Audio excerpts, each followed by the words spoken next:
왜요? 난 또 하도 열이 많아서 요래요래 빤스만 입고 돌아다닌 줄 알았지. When two gorgeous sisters move back from the city to their quiet hometown, the local men absolutely lose their mind. The cab driver who drops them off can barely keep his eyes on the road. The town mayor's wife is already burning with jealousy the second she sees the older sister's perfect figure. And the mayor himself? He shakes the older sister's hand and holds on just a little too long. You see, these sisters have a habit of lounging around their house and practically nothing. Because of this, the mayor and the town's resident creep make it their daily routine to hike up the opposite hill with binoculars just to spy on them. The view is absolutely stunning, and this is exactly where our wild story begins. One day, as the younger sister heads outside, a mysterious stranger sneaks into their house. He spots the older sister looking entirely captivating as she sleeps on the couch, and he's completely paralyzed by her beauty. Meanwhile, the younger sister strolls into the vegetable garden. She carefully picks out a cucumber, goes to a quiet corner, and starts eating it in a way that is so ridiculously suggestive, the local creep hiding in the bushes almost loses his mind. Wondering if the vegetable is even washed, he gets overwhelmed by his own thoughts and quickly scrambles away in embarrassment. Back in town, the mayor's wife sees a package delivered for her husband. She opens it to find a stethoscope and angrily asks when he suddenly went to medical school. In reality, the sneaky mayor bought it to press against the sister's outside wall at night so he can listen to whatever's going on inside. The older sister actually has a weird habit of falling asleep to nature documentaries.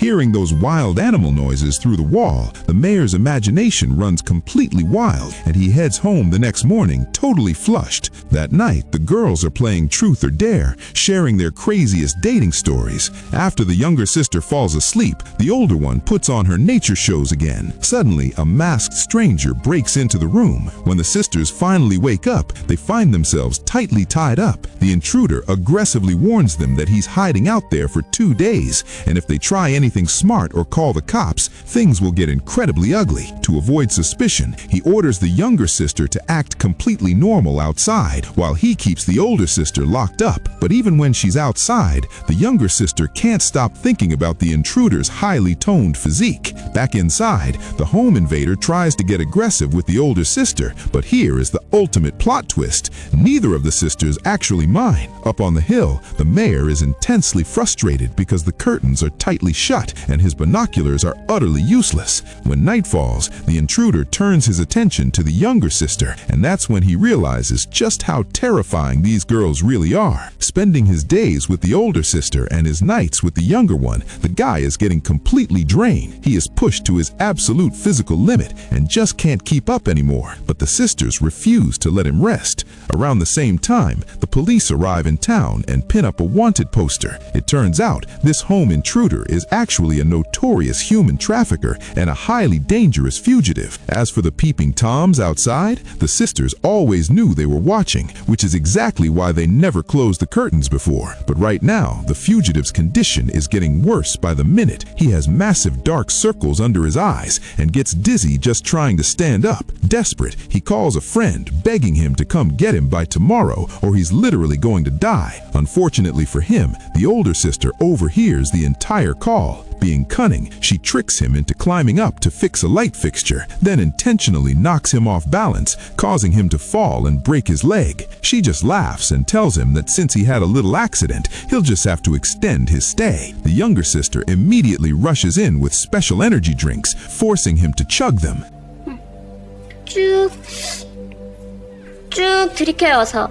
The girls even head to the local market to stock up on massive amounts of stamina-boosting supplements, leaving the town creep completely baffled by their shopping list. Looking at his pale skeletal reflection in the mirror, the fugitive realizes that if he doesn't escape right now, he won't make it alive. But the sisters have hidden all of his clothes. With no other choice, he throws on a woman's dress and tries to make a run for it, only to get caught red-handed by the younger sister. Terrified and exhausted, he passes out on the couch. crash. Suddenly, the older sister emerges from the shadows, making the whole scene look like a straight-up horror movie. Meanwhile, the mayor and the town creep figure out there's a man inside the sister's house. They sneak in to investigate and are shocked to recognize the guy from the most wanted posters. As the fugitive regains consciousness, he discovers the sisters have thrown a special party for him, complete with a strict daily routine they've drawn up. He starts shaking uncontrollably. Seeing the mayor and the creep, the fugitive literally bursts into tears. He begs them to hand him over to the cops just to save him from these two women. But before they can do anything, the sisters appear out of nowhere and hit both men with a stun gun, knocking them out cold. They tie all three guys up and happily dial 911. When the cops arrive, they check the mayor and the creep's phones, find all the creepy hidden photos, and immediately arrest them. The officers are then totally creeped out by the fugitive's half-dead condition. Looking at the cops, the guy just cries out, begging them to put a bullet in him just to end his misery. In the end, the mayor and the local creep are thrown behind bars. The mayor's wife finally snaps and runs off with a delivery driver. With the town finally quiet, the two sisters relax outside, soaking up the sun. The older sister smiles, saying how peaceful it is without anyone spying on them. But the younger sister feels like life has gotten just a little too boring. She picks up the binoculars, scans the horizon, and locks eyes on a handsome guy off in the distance. A wicked smirk spreads across her face as she says, "Found him, our next target."